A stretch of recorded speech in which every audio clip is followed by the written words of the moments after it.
फाल्गुन महिन्यात Tritiya 19 February 1600 clear कर याचा आवाज व्यवस्थित कर.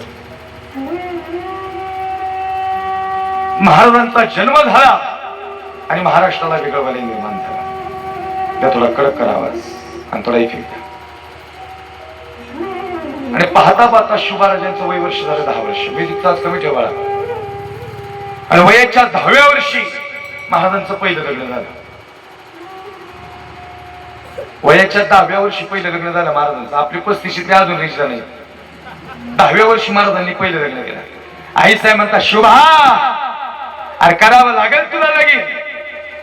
शुभाराज म्हणतात आई साहेब पण एकूण 8 लग्न केलीत महाराजांनी. याच्या मागे राजकारण होतं. शोभा हे मोगल आदिल निजाम हे लय खतरनाक आहेत. भगव्याचा रंग अंधूक झालाय. आपल्याला पुन्हा एकदा भगवा फडकवायचा आहे. आपल्याला हिंदू धर्म संकटात आलाय. पुन्हा एकदा हिंदू धर्माची शान मान आणि मान हा भगवा महाराष्ट्र उभा करायचा आहे.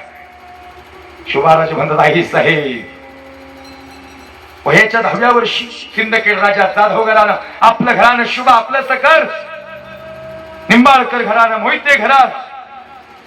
बघा या धाराशिवच्या मातीला काय ताकद आहे. इथं इथं दिवस गेले आई साहेबजी जाऊन ना.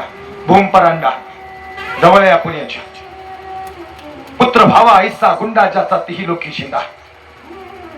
शहाजीराजे सांगतात महाराणी साहेब असा पुत्र जन्माला घाला की आदिलशाही निजामशाही कुतुब मुघल राज फ्रेंच यांच्या मानवटीवर बसत पुन्हा एकदा महाराष्ट्रावर भगवा उभा करेल.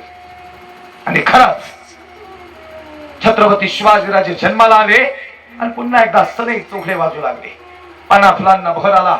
वय वर्ष 10 वर्ष आणि 10व्या वर्षी महाराजांचं पहिलं लग्न निंबाळकर घराणं फलटण. मुधोजी निंबाळकर.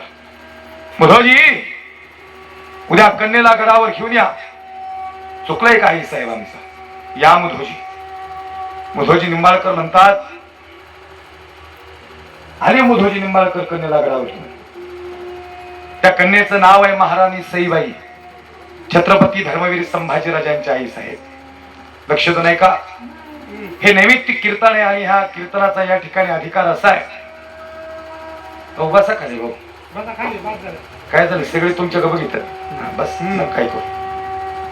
शेवट राहिलं 10 मिनिटं माझ्याकडे. आमच्या विशाल भाऊंच्या संपर्कातून या ठिकाणी सेवा मला प्राप्त झाली. विशाल दादा असतं तुमचं नाव. पण ते त्यांचं अभिनंदन यासाठी की त्यांनी नाव नाही घ्यायला लावलं. नाही तर आम्ही अर्धा तासा आधी गेलो की लोक आम्हाला म्हणतात आमचं नाव आलं पाहिजे नाही. ते मला म्हणले महाराज आम्ही सगळे मिळून कार्यक्रम करतोय. भाऊ याच्यामुळेच तुमचा कार्यक्रम मोठा आहे. या ठिकाणी तुमच्या अंतःकरणातली तळमळ खरं आहे. म्हणजे कोणी एकाचा गौरव नाही. म्हणजे त्यांनी सेवा दिली तर ते मला म्हणले असते माझं नाव घ्या पण ते म्हणले महाराज इथं कुणाचंच नाव नाही. म्हणजे त्यांचं स्वतःच उलट त्यांनी दुसऱ्यांची ओळख करून दिली भाऊ. आणि त्यामुळेच या ठिकाणी फार सुंदर मंदिर उभं राहिले. अजूनही सुंदर कार्य या ठिकाणी तुमच्याकडून घडणार आहे. बघा शोभाराजे काय सांगितले कीर्तनात तुमच्या सगळ्यांची इच्छा आहे ही मंदिर इथं रस्तेच आपण इथं बसतच नसतो. बघा आणि तुमच्या मनात कुणाच्या मनात जात धर्मपंथ नाही. तुम्ही मला बोलवलं की दाढी माझी सगळे आल्यापासून बघतात ही काय अफजल खानाची दाढी आहे का. ही महाराजांच्या मावळ्याची दाढी आहे. आम्ही या मातीत जन्माला आलोय आणि जन्माला काय आलोय माहिती नाही पण मरताना हिंदू मरणार आणि हे मरण आम्हाला जिवंत ठेवणार. क्योंकि ये भूमि किसकी है. ये भूमि हिंदू की है. थोड़ा इफेक्ट द्या. ये भूमि प्रभु रामचंद्र की है. ये भूमि सांता की नहीं ये भूमि संतों की है. संतांच्या पदस्पर्शाने पावन झालेला महाराष्ट्र आहे. महाराणी सईबाईंना बोलवलं.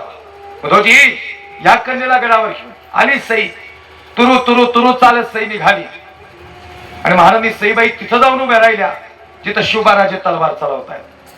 मुधोजी म्हणतात ए सई ते शिवबाराज आहेत असं बघायचं नसतं सई. आबा साहेब ते शिवबाराज नव अरे ते शिवबाराज आहेत सई. बरखास्त करतील असं बोलू नकोस. सई म्हणजे शंभूराजांची आई साहेब. तशी सई फिरली आणि आई साहेब जिजाऊंच्या मांडीवर जाऊन बसली. मुधोजी म्हणतात राष्ट्रमाता राजमाता नवे नवे स्वराज्य माता मा साहेब जिजाऊ आहेत. सई मुजरा कर. मुजराच नाही केला महाराणी सईबाईंनी. हो महाराणी सईबाई आणि मुजरा करा. सईबाई म्हणतात आई साहेब आम्ही मुजरा नाही केला तुम्हाला पण ते आमच्या आबासाहेब म्हणतात ते शुभाराज आहे. मग सई तुला काय वाटतं. महाराणी सईबाई म्हणतात आम्हाला वाटतं ते शुभाराजे नाहीत. पण ही सई तो दानपट्टा आणि तलवार बघितली का? महाराणी सईबाई म्हणतात ती तलवार बघूनच सांगते ती शिवबाराजी नाही. मुधोजी म्हणतात सई बापाचा अपमान केला का? नाही बाबासाहेब, बहुमान मानवायला आले तुमचा. अरे पण ते शिवबाराजे. आई साहेब सुद्धा म्हणतात मुधोजी तुम्ही नाही बोलायचं. ए सई तलवार बघितलं का? हो आई साहेब, त्या तलवारीची धार बघून सांगते ते शिवबाराजे नाहीत, ते छत्रपती शिवाजी राजे आणि ते महाराष्ट्राचे पहिले छत्रपती होणार. आणि याच तलवारीने मुघलांच्या गर्दनीवर होणार आणि पुन्हा एकदा महाराष्ट्रावर भगवा फडकणार.